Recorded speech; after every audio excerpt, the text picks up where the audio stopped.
was very shocked when I found out when V had to stand up. I was like, V? What happened? What went wrong? Low votes, so what exactly happened? So out of those 4 persons, 1 person had to go, who was Praise. Praise had to leave the house yesterday, sadly. So the housemates nominated Praise to be evicted from the house yesterday. Well, quite a sad one. But then, I mean, there are lots of talks from people saying that they would have still preferred the previous season, the way that people get nominated from the house. Yes, people get nominated. As housemates nominate who they want to be up for possible evictions themselves, rather than this one that it's the vote from outside that tells who is up for nomination at that point in time, and then the fate of who gets evicted is in the hands of the housemates. But I think I would have even still prefer this system, because the previous one, it means that each and every other time is the stronger persons in the house that will always keep being up for nomination. Because, I mean, who doesn't want to win the game? So if this is where the strongest persons, they'll keep putting them up. But however, this system is bringing out I don't know if I said the weaker people out. So that's just how it is. I mean, that's the game there. So Edo politics, I mean, a lot's still happening there. One blame shifting to another blame, this party blaming this party, that party blaming the other party. That's what we're still seeing there in the Edo politics. All right, it's about that time we go to the news desk so we can get the news from Susan Achin.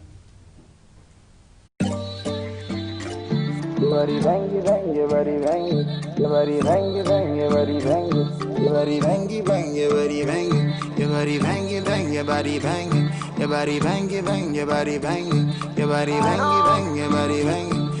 Fire. And I gave us when you take a selfie, when you take a pose, you the ginger the boy. Every time you bend the low, I'm okay when you take a selfie. When you take a pose, you the ginger the boy. Every time you bend the low.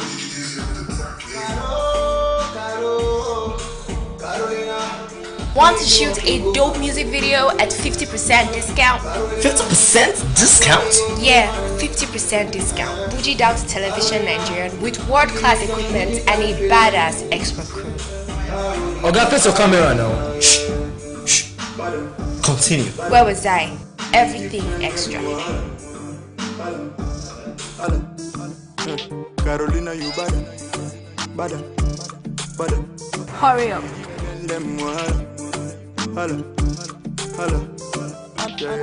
I know say you know this thing you did do, my girl, say you know. Your body is big and I know say you know. Your body bang, your body bang, your body bang, bang, your body bang, your body bang, your body bang, your body bang.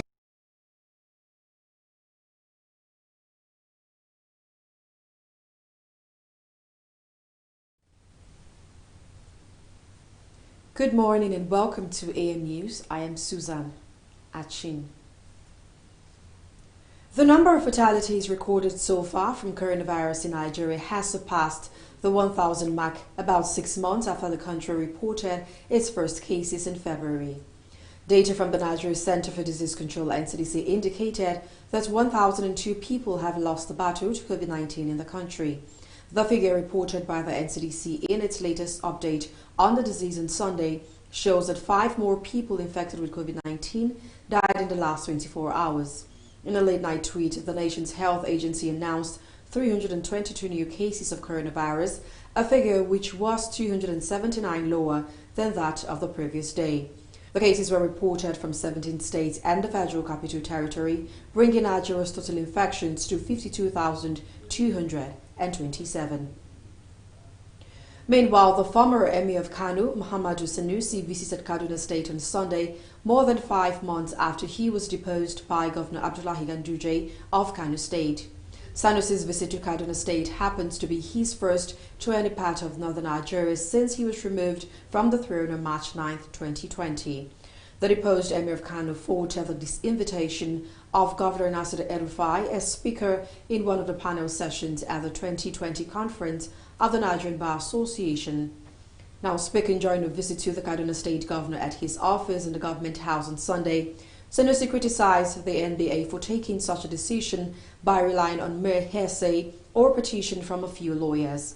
He believes it is wrong to withdraw the invitation the association earlier extended to the governor without giving him a fair hearing to defend himself. Now, moving on, the Oyo State Police Command has rearrested the suspected serial killer Sunday Shodipe. The police public relations officer Benga Fadei confirmed the development. Mr. Fadei, however, did not give details of where the suspect is being kept at the time of the report. His arrest comes some days after he escaped from the police custody at Mokala Police Station in Ibadan, the Oyo State capital. Shodipe, who was said to be involved in the series of killings in Akinyele local government area of the state, had been declared wanted by the police. The 19-year-old was earlier arrested by the police and paraded along with 2 other suspects on July 17 at the Oyo State Police Command. The suspects were later charged to court but remanded in police custody. And now, barely a month after their arraignment, Shodipe escaped from lawful custody on August 8. Governor Makinde said the rearrest of the suspected mastermind of at least 6 ritual killings in Ibadan must be made a top priority of security operatives. And now, moving on to the entertainment scene, the 6th eviction from Big Brother Niger house was held on Sunday, August 23, 2020. The 4 housemates with the least number of votes, Tricky T, Wathoni, Praise and V, were announced by the host of reality show Ebuka Obi Uchendu. Biggie had previously announced at the beginning of the show that the housemates with the least amount of votes would be at the mercy of the other housemates. Following the votes by the housemates, Praise was evicted from the house. And that's it on AM News. I am Susan. Watching Daybreak Africa will continue shortly. Stay with us.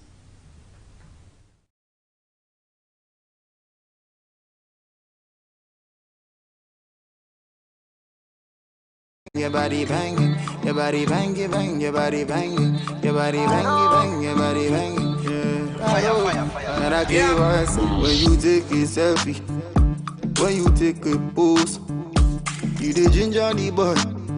Every time you bend the low, come on girl, when you take a selfie, when you take a pose, you the ginger the boy. Every time you bend the low.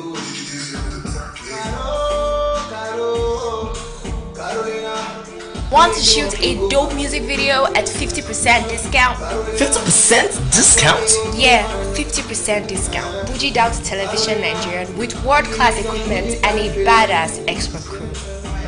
Oga, face your camera now. Shh. Continue. Where was I? Everything extra. Carolina, you bada. Hurry up. Hello. I know say you know this thing you did do, my girl, say you know. Alright, welcome back. That was news by Susan Achin there. So it's time to move to the dailies to see what's topping the headlines this morning. Let's take a look at the Nation newspaper. The big headline here: Court freezes 65 accounts for Forex manipulation. Talking about Forex there. CBN, their activities cause of volatility in foreign exchange. Wow. 14 firms accounts domiciled in 13 banks. The Chinese connections. Well, that's on page 6 of the Nation newspaper. Above the template, ECOWAS mediation team meets oust president junta leaders. That's on page 8. Above the nameplate, why we won't call off strike. That's from the ASU. That's on page 5. 160 Nigerian businesses remain shut in Ghana. That's on page 5. Still beside that, DSS loses 2 men in clash with IPOB. That's on page 7. Let's take inside story here. PDP, APC disagree on Uzodima's template. Obaseki, APC in shutdown over refinery. ZLP accused of stockpiling arms. Kekemeke, PDP clash over rigging plot. That and more is on page 4. And that does it for the Nation newspaper. Moving on, let's take a look at the Nigerian Tribune newspaper this morning. The big bold headline here: 1,126 killed, 380 abducted in 7 northern states. That's coming from Amnesty International. Well, they've done a compilation there. That's on page 2. Below the picture story here, CAC on Karma law. Religious bodies should stop being registered associations if there's a ... there. That's on page 3. Salami panel cannot submit interim report without hearing from Magu. That's coming from lawyer, and that's on page 8. Still beside that, 2 feared killed as IPOP security operatives clash. That's on page 27 there. Below that, withdrawn invitation. NBA missed opportunity to interrogate El Rufai. That's coming from Sanusi. That's on page 2. NNPC generates $4.60 billion revenue from crude oil gas export in 1 year. That's on page 6. And still below that, closure of Nigerian shops. Ghana has endorsed xenophobia. That's coming from Abaribe. That's on page 29. Well, this can only happen to Nigerians outside Nigeria. Above the nameplate, Edo, Ondo, PDP fret over Kogi, APC, Bello supporters' influence. That's on page 24. Still beside that, water resource bill. Lawmakers says it is dead on arrival. That's on page 26. I'll take this last story for the Nigerian Tribune this morning. Nigeria doubles voting rights as AFDB elections hold Thursday.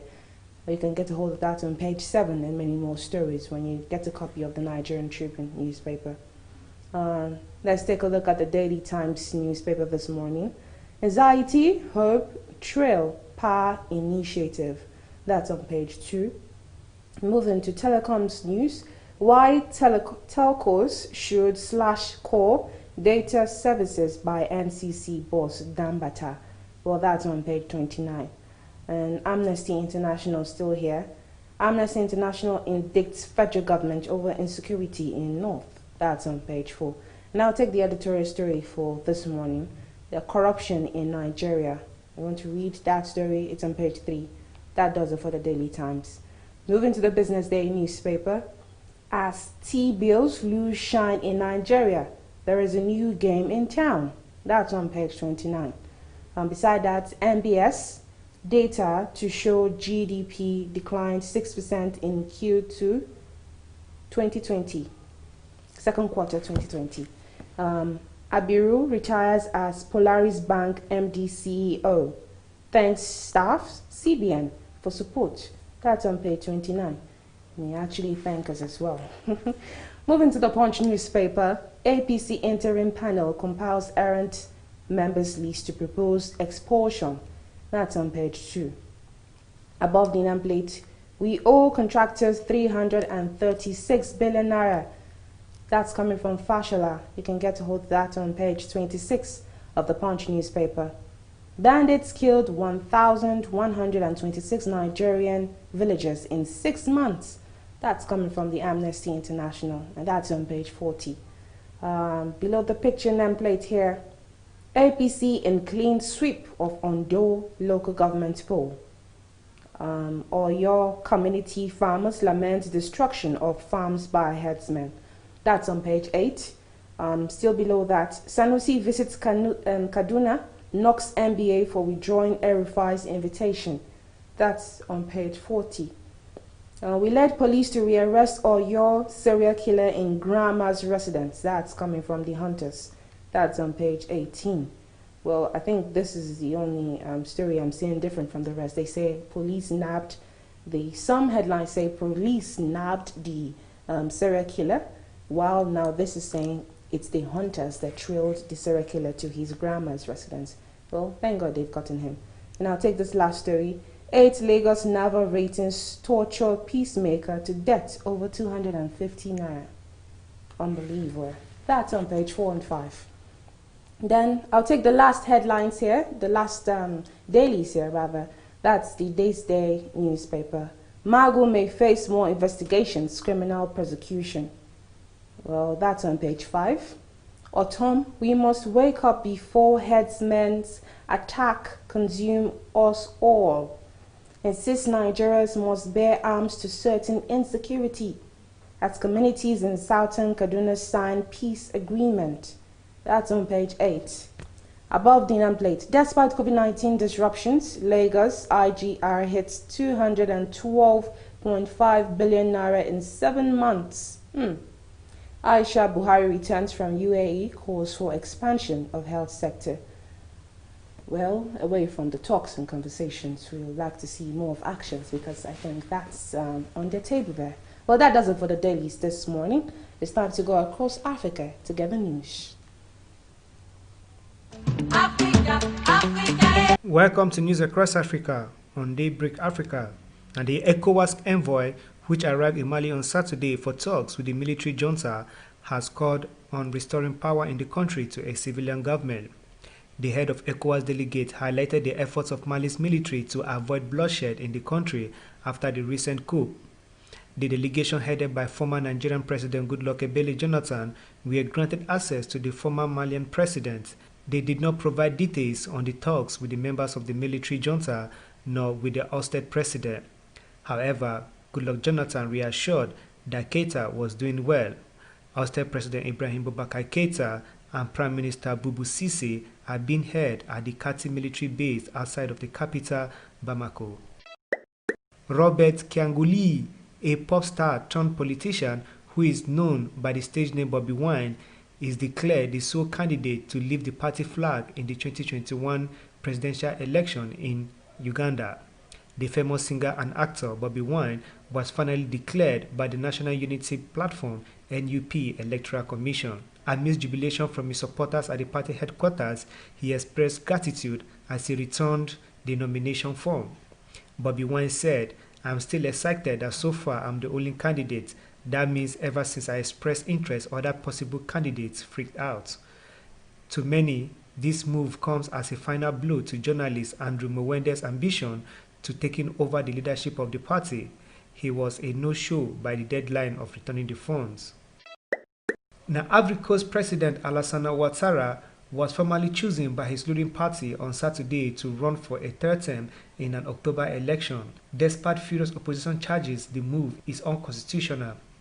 Ouattara, who has been in power since 2010, said in March that he would not stand again but changed his stance after the death of Prime Minister Amadou Gon Coulibaly, seen as his anointed successor, of a heart attack in July. Ouattara's decision has triggered outrage among opposition and civil society groups who labeled it a coup that risks triggering chaos.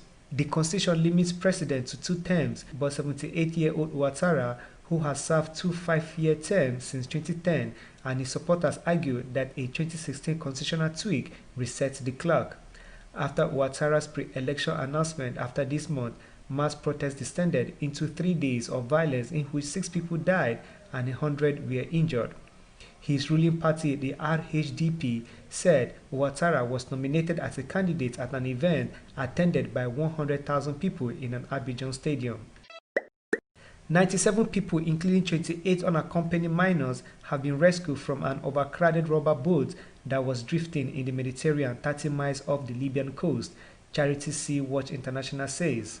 It is believed that the boat had set off from Libya.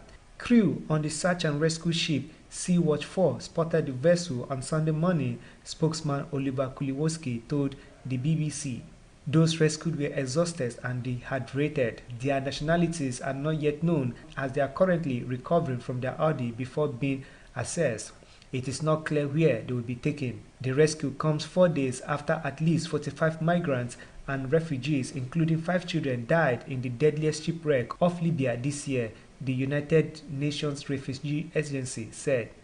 They said that without a dedicated search and rescue operation mechanism, more lives will be lost in the Mediterranean.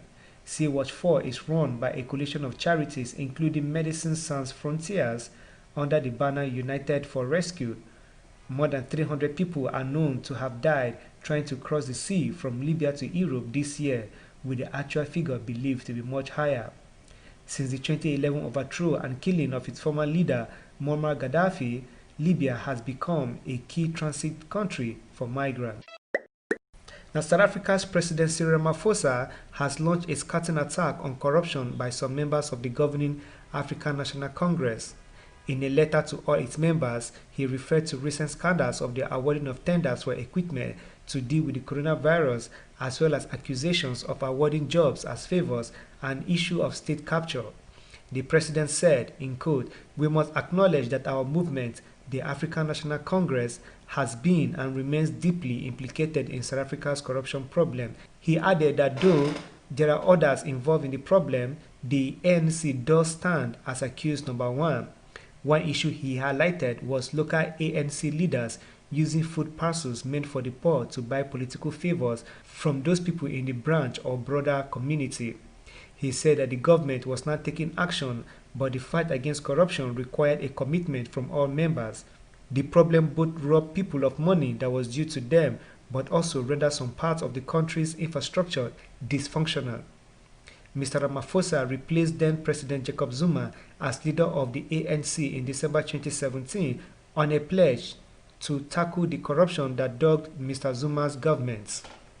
That is the much we have for you on News Across Africa. Daybreak Africa continues shortly. Africa, Africa.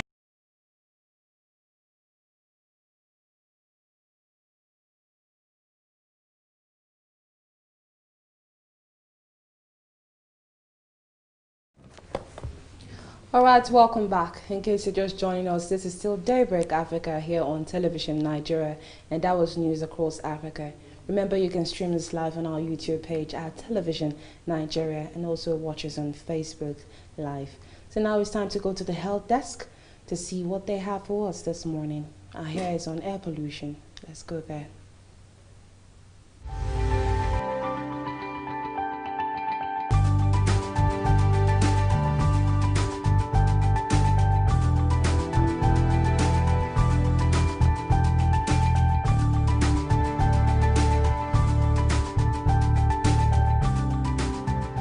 The immediate effects of air pollution are hard to ignore. Watery eyes, coughing, and difficulty breathing are acute and common reactions. Welcome to Healthy Living on Television Nigerian.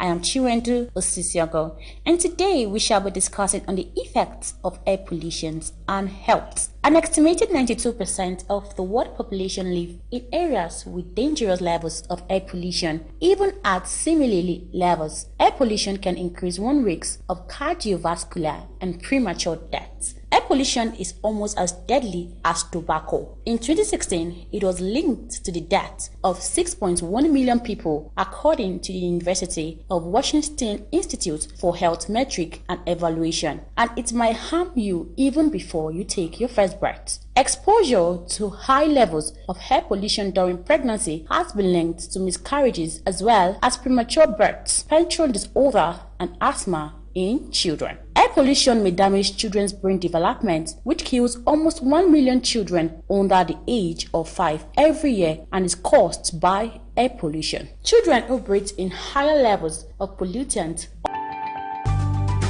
as premature births, petrol disorder, and asthma in children. Air pollution may damage children's brain development, which kills almost 1 million children under the age of 5 every year and is caused by air pollution. Children who breathe in higher levels of pollutants also face a greater risk of short-term respiratory infections and lung damage. Other conditions associated with high levels of air pollution include emphysema and chronic bronchitis, as well as lung cancer. Pollutants can affect cardiovascular health by hardening the arthritis and increase the risk of heart attack and stroke. Like there's one of my friends, we met yesterday, she's married. She has been trying to get pregnant and she has not been able to conceive. So she just... And there is even emerging evidence that air pollution may be linked to mental health conditions and degenerate brain disease. How can air pollution damage the body? While air pollution linked to respiratory disease may seem obvious, its relationship to heart, brain, and fetal health is less so. There are at least 2 possible mechanisms by which air pollution can harm part of the body besides the nasal cavity and lungs. That is, according to Anthony Gerber at National Juris Health Endeavor The first has to do with inflammation, which is the body's way of repairing itself after an injury or illness. When the toxic soup of chemical particles and liquid droplets emitted by cars, power plants, fires, and factories, known as particulate matter, is inhaled, the microscopic toxic dust can irritate nasal passage and result in an allergic type response to the pollution, with symptoms like coughing and a runny nose. Scientists believe that as the particles make their way deeper into the airways and into the lungs, the body may mistake it for an infection, triggering an inflammatory response. When you have a bad head cold, you feel sick everywhere, and your muscle might ache. Gerber said the same thing can happen when you breathe in pollution. In conclusion, the execution of environmentally friendly practices in Nigeria will help decrease the air pollution crisis in Nigeria that is present in households, businesses, and the outside environment. In order for the elimination of air pollution to be effective, the country must pursue the regulations for all Nigerians. And that's the much we have for you today on Healthy Living on Daybreak Africa. I am Chiwendu Osisiogo. Daybreak Africa continues shortly.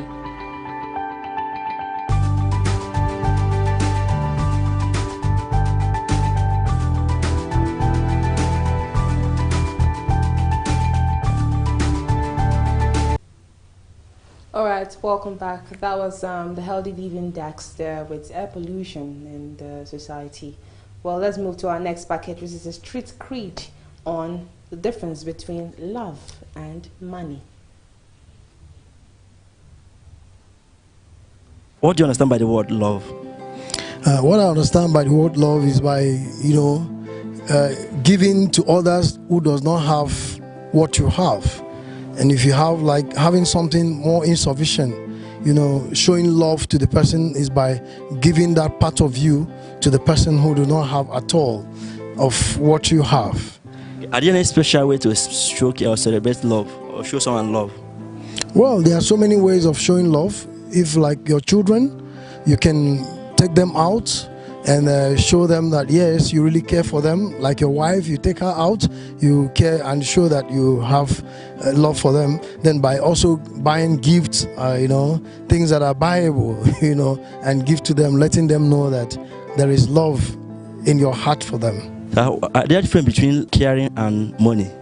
Yes, there's a lot of difference with care, and there's a lot of difference with money.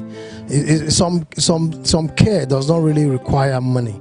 Like, for instance, someone who just had put to bed, and you want to go see the person and show that, maybe as a neighbor, that you show love and you care for them. You can go there and visit them, you encourage them. Or someone that is sick too, you can also go by showing care, that you care, but because your word of saying sorry, don't worry, and saying it, you are assuring the person that the person will be all right. It shows a kind of care, and that's where the money is being differentiated from care. So there's a difference with care and money. Thank you very much, sir. What do you understand by the word love? Well, love is all about care, understanding, tolerance. Because if you do not tolerate each other, you cannot love. So you have to learn how to tolerate. Are there any special way to show love? Yes, there are many special ways to show love. In a sense that you can take your love out. You can decide to call a dinner party to your love. You can decide to tell your love, or give your love a surprise gift. That's it. Okay. Are there any difference between caring and money? Yes, there are many different. Money is not everything. Money is not all about everything, because money is like a kind of a support to the love. But can caring go without money? Caring can go without money, because there's maybe, for instance, your girlfriend is sick. You take her to the hospital. Maybe in a week you shop for her, you buy her a gift, you surprise her. Maybe you pay her house rent. Maybe you can fill her car. It's not all about giving her money. So if you want to take care of her, if you take care of her, you can be okay. Those things you are buying, what are you using to buy them? You can use money to buy them. It's not until you give it to her. But that's why I ask, can caring go without money? No, you cannot, because money must involve. Thank you very much. Thank you. What do you understand by the word love? First of all, I would like to let people know something about love. Love can never be celebrated in a day. So 14th February shouldn't just be about love, love, love. I think love should be a lifestyle. Love should be something we do on a daily basis. We should all sow seed as love, sow the seed of love into every human being you meet on a daily basis. That is, then for the definition of love, love is just the ability to show sympathy, to show kindness, to sacrifice for one another. That is love to me, on my own definition. Okay, do you believe in love? Of course I believe in love, yeah. Caring and money, they are two huge difference. So what is different? When you care for someone, for example, I'm going to use my team Barcelona as a point of to lay emphasis right now. I love Barcelona as a team. I spend my money to go watch their matches. If I have my way, I will travel all the way to Spain to watch their match. That's the love I have for them. I care for them. What do you understand by the word love? Love is an expression. Love is a feeling which your action alone speak when you're in love with somebody or when you want to show somebody love, you know. Do you believe in love? Of course I believe in love. Okay, can caring go without money? Caring cannot go without money, because there's a certain time you will care enough and even the person you are caring for will be waiting for action. Now you are care, you are telling somebody sorry, the person is dying, no money. It's my brother, it will not work, you understand. Sometimes when you care small, you bring money to complement it, you understand, because you get the time where your caring will now reach one level, the person himself will get tired, you understand. So you mean that care cannot go without money? It cannot go without money. The two needs to be balanced. Thank you very much. Thank you. What do you understand by the word love? Love is an emotional feeling that you have towards someone. Once you see there is something that happens to you, immediately you see the person that you love. So that is what I feel love is. Do you believe in love? I do. So can caring go without money? To an extent, you can care for someone without money. It's not everything that has to do with money, you know. Sometimes when you need a shoulder to cry on, and you are able to give the person your shoulder to cry, that is caring. You don't have money to give, but at least some soft words that you can render to someone that it will make the person feel good. It does not necessarily mean that you must give the person money to make the person feel okay or comfortable. So in summary, caring can go without money? Of course it can. Thank you very much. Thank you. What do you understand by the word love? Love is a feeling. Do you believe in love? Yes, I do. Can caring go without money? When you have love, you have caring. If you have love, it means that you're caring. But money has nothing to do with love. If you don't love, you don't love. You don't have money, you don't have money. So you mean there's no difference between caring and money? No, there's a difference between love and money. What is different? Yeah, because your loving is an emotional thing. Money is a physical thing that just buys what you need. So anybody who is interested in insisting that you must love and you must give money, to me that is very demonic. Thank you very much. Thank you.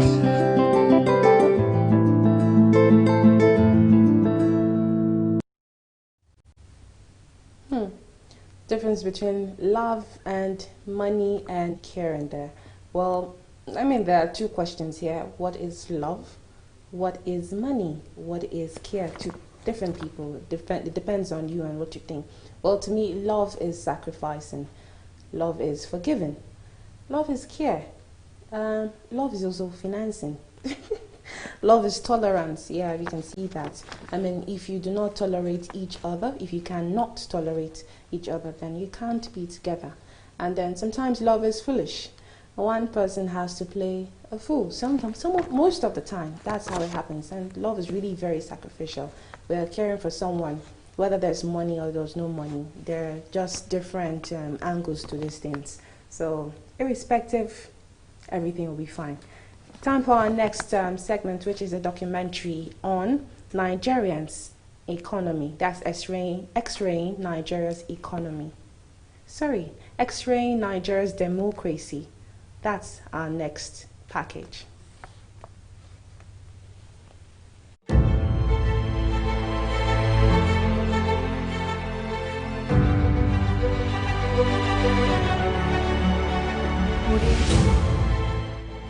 I, Olusegun Obasanjo. I, Olusegun Obasanjo. Do solemnly swear. Do solemnly swear. That I will be faithful. That I will be faithful. In a colorful ceremony held in the nation's capital, Abuja, Nigeria's military handed over power to an elected civilian leader on May 29, 1999. The mood was festive in an event attended by heads of state and representatives from more than 40 countries of the world. And the newly elected President Olusegun Obasanjo promised better living conditions to thousands of Nigerians who were present at the venue and millions of others who watched the ceremony on television or listened to the speech on radio.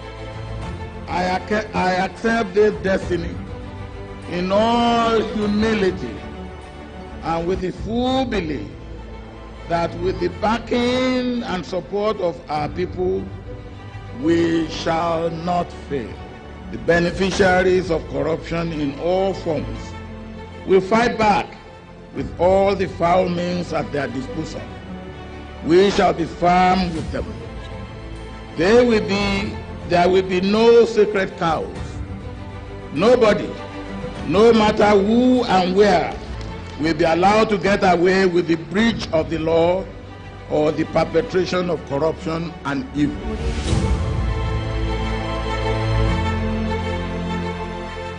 Military generals had ruled Nigeria for the previous 15 years, operating with decrees and the rule of the gun, before handing the mantle of leadership to President Obasanjo, himself a retired general and a former military head of state, with all the expectations that democracy and the rule of law will entrench through nationhood to a country long held by fiat and absolute power. But today, 21 years of democracy and 4 presidents down the line, where is Nigeria in the democratic blueprint? A democracy is a government of the people, by the people, and for the people. Which means that in a democratic government, the government in place must be a government given by the people. Which means it must be a representative government. Now if you look at Nigeria as it is, you will discover that we are not actually reaping the dividend of democracy. And that's the essence of democracy. If we have a democracy in place and we are not able to have the dividend of democracy, that means we have not really gone far. But actually what we're practicing in Nigeria is actually not democracy, because we're actually not practicing a government of the people, by the people, for the people. We're actually practicing a government of some selected people, by some selected people, for the same selected people. In my view, nothing has changed. In fact, it would be better for us to go back to military, because the way it is, the civilian government does not prove that they are matured enough. The military era, things were done, although militarily, but far better than this. Our economy was growing, there was discipline, but today there's nothing like discipline. It's like we don't really have government. I'm not saying the present government is not doing anything, but the way corruption is going on, the way a lot of things are happening, we are not mature for democracy. It is on record that the country's economy has significantly improved according to World Bank data, with its GDP having grown 6-fold since the return to civilian rule, rising from $59 billion in 1999 to a staggering $410 billion in 2019. More foreign investments made entrance into economic circles compared to the military era, with the value of the naira appreciating significantly in the forex markets. However, Nigeria, still heavily reliant on oil, with petroleum representing 83.9% of total export revenue, was hard hit when the global oil price crashed in 2016 and went into a recession, its first in 25 years. The economy, the biggest on the continent ahead of South Africa, has not fully recovered. Unemployment stands at 23% and inflation at 12.13% in January 2020, according to official figures.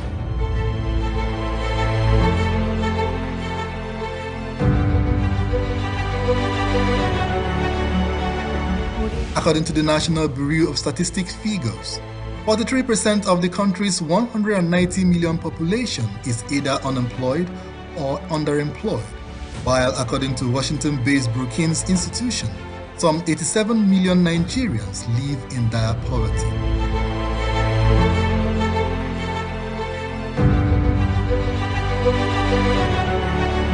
Summing up the actions and inactions of key players and leaders who have sworn to provide better living conditions for Nigerians under self-rule, many have been prompted to ask the question, is democracy the answer to Nigerians' woes? We are not mature for democracy. In fact, if you ask me, I will tell you it will be better for us to go back to. Though it's not proper, but I would rather want us to be in that era than to be what we are doing today. Because some people are suffering. A lot of people are suffering. And if you compare with the period of those days, nothing like that. Today you can see every angles, every groups agitating for this, for that. Yesterday, of course, Kanu and Dokubo, they were saying that they had to, Biafra must come to stay. Why? It's not because they couldn't say it during military era. But here today, because of what people are facing, because of there was no corruption in military era. I won't say there was no corruption, but it was not as you know, very large as this. I didn't look at it as a system that developed the nations any longer, because it has graduated the numbers of thieves and criminals within the nation. Instead of people to develop the nations, people are developing themselves. It takes the grace of God for us to have true democracy. Of course, no doubt that our elected representative will come to us during election and ask us to vote for them. We will vote for them. Now we are speaking about government, representative government, that's what a democracy system ought to be. Since 1999, when the country broke with military rule, 5 general elections has been conducted, all of which has been tainted by controversy. From widespread electoral malpractices characterized by rigging, ballot snatching, to varying degrees of violence and loss of lives, with destruction of public and private property. The concept of free and fair elections is almost a mirage in Nigeria, with majority of the results of elections often challenged to the highest court of adjudication in Nigeria. Alright, welcome back. Well, that was a documentary on X-raying Nigeria's democracy. Alright, that was that for that. So let's move to our next package, which is on Amazing Africa.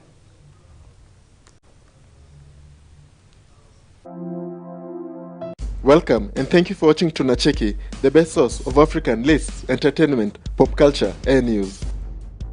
And in this video, Tunacheki takes you through the top 10 tribes in Africa that have best preserved their cultural practices. Thank you for watching and please subscribe and hit the bell icon to support the channel. Number 10. The Wudabe. This tribe is found in Niger and Chad. They speak the Fula language and are a subgroup of the Fulani. The Wudabe translate to the people of the taboo, which is a reference to them being separated from the Fulani centuries ago.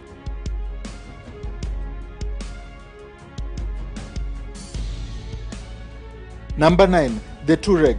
These tribes are found in Niger, Algeria, Libya, and Mali.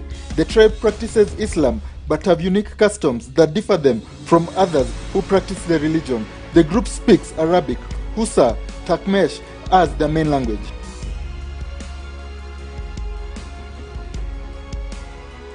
Number 8. The Pygmies.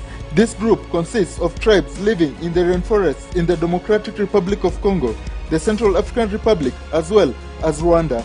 Pygmy tribe members are known to be very short and small.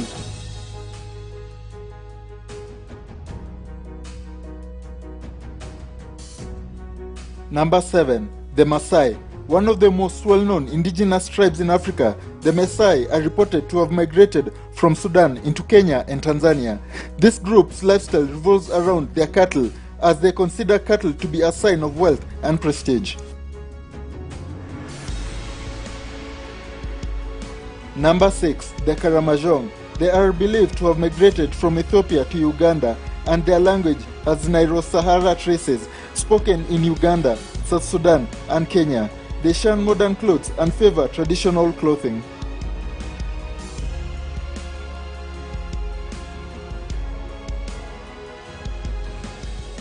Number 5. The Karo. The tribe occupies the lower Omo Valley in Ethiopia. They are known for their body art, which consists of a mixture of white chalk, yellow mineral rock, iron, and charcoal. They appear very unique and beautiful from all other tribes.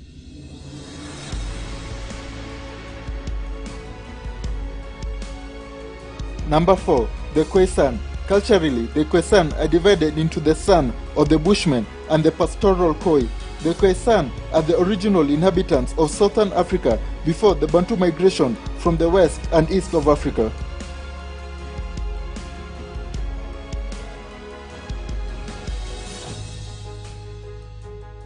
Number 3. The Dogon. These indigenous people of Mali are believed to be the descendants of the Egyptians. They are known for their vast astronomical knowledge as well as their masked dances, wooden sculptures, and architecture.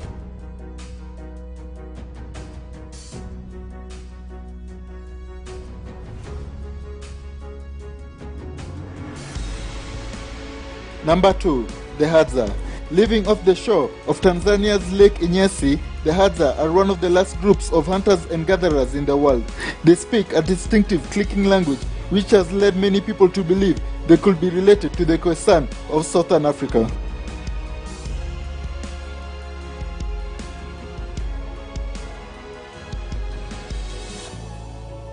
Number 1.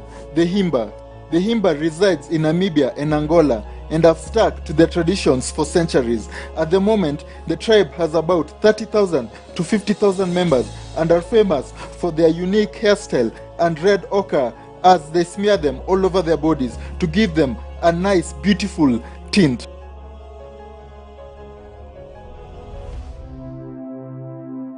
Did you like our video? Please let us know in the comments below and share our video with friends and family to support the channel.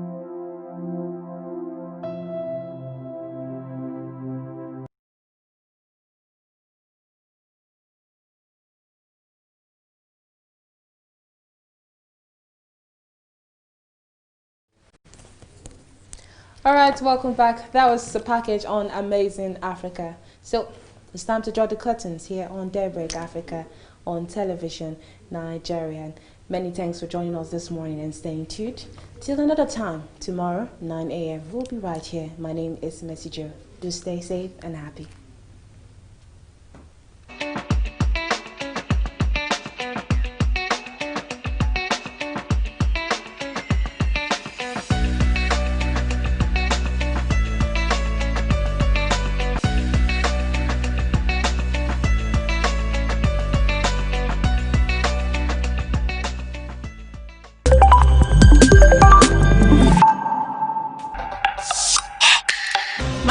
Chiwendu Osisiago, presenter Television Nigerian Business Daily. In a globalizing world, ours is to keep you engaged, informed, and educated on contemporary happenings in the business world. We therefore command a special audience of business-minded viewers who are eager to know more about business and your business. Why don't you take advantage of our special affordable offer to let the world know about your concepts, your goods, and of course, your services? You can call us on 080-3071-6959 or 070-3234-9054. You can also visit us at Television Nigerian in Guzapi, Abuja, and follow us on all our social media handles on Facebook, YouTube, and of course on Twitter at Television Nigerian. Your business is our concern.